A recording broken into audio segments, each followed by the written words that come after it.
भारत पाकिस्तान संघर्ष, अमेरिका की भूमिका को लेकर आखिर क्यों उठ रहे हैं सवाल। आइए जानते हैं आज के इस पड़ताल में। जिन्होंने ये हमला किया है उन आतंकियों को और हमले की साजिश रचने वालों को उनकी कल्पना से भी बड़ी सजा मिलेगी, सजा मिलकर ही रहेगी। जम्मू कश्मीर के पहलगाम में हुए हमले के बाद 24 अप्रैल को प्रधानमंत्री नरेंद्र मोदी ने बिहार के मधुबनी में यह प्रतिक्रिया दी थी। मैं बहुत स्पष्ट शब्दों में कहना चाहता हूं, जिन्होंने ये हमला किया है उन आतंकियों को और इस हमले की साजिश रचने वालों को उनकी कल्पना से भी बड़ी सजा मिलेगी, सजा मिलकर के रहेगी।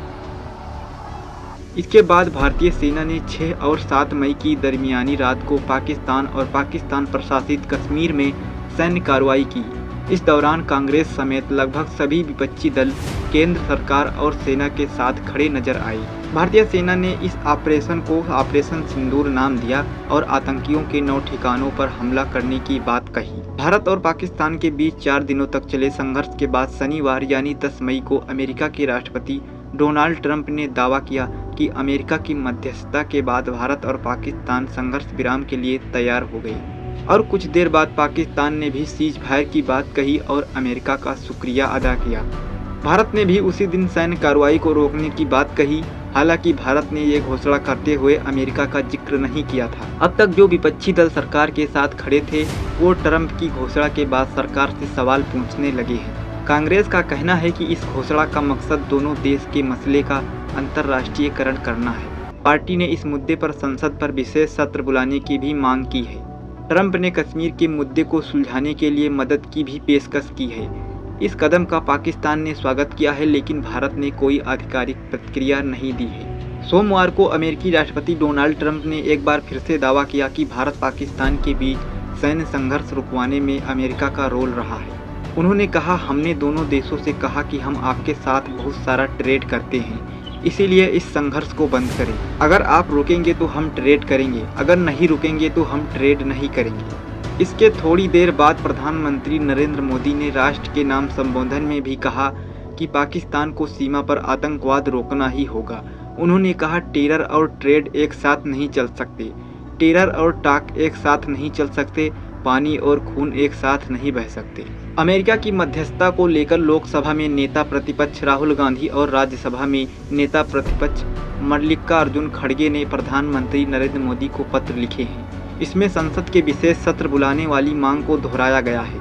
पत्र में लिखा गया है, हालिया घटनाक्रम को ध्यान में रखते हुए लोकसभा में नेता प्रतिपक्ष ने आपको पुनः पत्र लिखकर विपक्षी दलों की ओर से संसद का विशेष सत्र बुलाने की सर्वसम्मत मांग दोहराई है, ताकि पहलगाम आतंकी हमला, ऑपरेशन सिंदूर, पहले वाशिंगटन डीसी और बाद में भारत और पाकिस्तान सरकारों द्वारा घोषित युद्ध विराम पर चर्चा हो सके।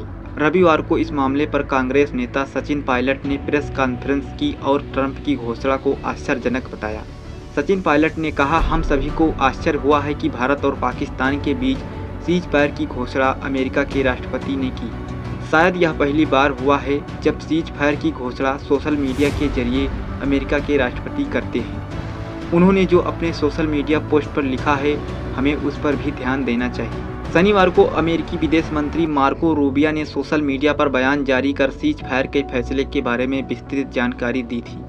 बयान में कहा गया था कि पिछले 48 घंटों में उपराष्ट्रपति जेडी वेंस और मैंने भारत के प्रधानमंत्री नरेंद्र मोदी, पाकिस्तान के प्रधानमंत्री शहबाज शरीफ, भारतीय विदेश मंत्री एस जयशंकर, पाकिस्तान के सेना अध्यक्ष आसिम मुनीर और भारत और पाकिस्तान के राष्ट्रीय सुरक्षा सलाहकार अजीत डोभाल और असीम मलिक के साथ साथ भारत और पाकिस्तान के वरिष्ठ अधिकारियों के साथ बातचीत की है। मार्को रूबियो के इस बयान पर कांग्रेस नेता जयराम रमेश ने आपत्ति जताई है। उन्होंने सोशल मीडिया प्लेटफॉर्म एक्स पर लिखा, भारतीय राष्ट्रीय कांग्रेस का मानना है कि भारत और पाकिस्तान के बीच संवाद के लिए तटस्थ मंच का उल्लेख अमेरिका के विदेश मंत्री मार्को रूबियो द्वारा किया जाना कई सवाल खड़े करता है।